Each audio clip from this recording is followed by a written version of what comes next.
Fordow fuel enrichment plant Iran का वो परमाणु ठिकाना जिस पर इजराइल अमेरिका के साथ साथ दुनिया भर की नजरें टिकी हुई हैं।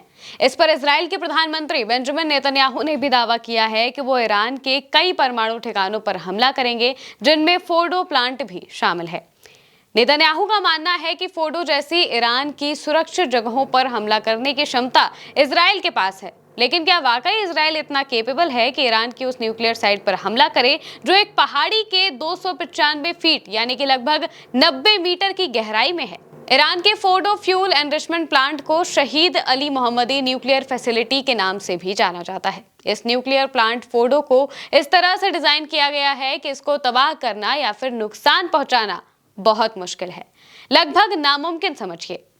पहाड़ के 90 मीटर गहराई में बने फोर्डो प्लांट को एयर स्ट्राइक से तो बिल्कुल भी नुकसान नहीं पहुंचाया जा सकता और ये लगभग 54,000 वर्ग फीट में फैली हुई है। इसमें 2 एनरिचमेंट हॉल हैं जो यूरेनियम को सेंट्रीफ्यूज करते हैं। यहाँ रूसी S-300 मिसाइल सेफ्टी सिस्टम के लिए तैनात है। फोर्डो तक पहुंचने के लिए 5 सुरंगों को काटकर गहराई में बंकर जैसे रास्ते बनाए गए हैं। इसका कंट्रोल परमाणु ऊर्जा संगठन यानी कि AEOI के पास है और ये नातांज के बाद ईरान का दूसरा यूरेनियम प्यूरिफिकेशन प्लांट है और इसको तबाह करने के लिए इजराइल काफी समय से परेशान है, लेकिन ये करना इजराइल या फिर अमेरिका किसी के लिए भी आसान नहीं है।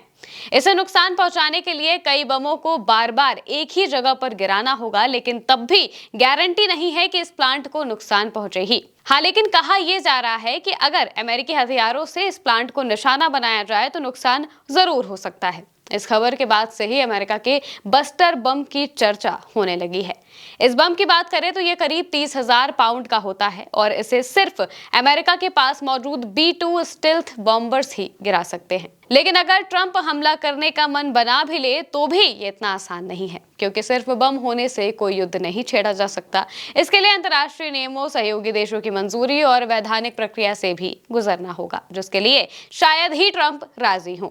वहीं अमेरिका के राष्ट्रपति ट्रंप भी ईरान पर हमले की बात से पीछे हट गए हैं। व्हाइट हाउस की तरफ से जारी बयान में कहा गया है कि अमेरिकी राष्ट्रपति डोनाल्ड ट्रंप अगले 2 हफ्ते में डिसाइड करेंगे कि इजराइल ईरान जंग में शामिल होना है या फिर नहीं।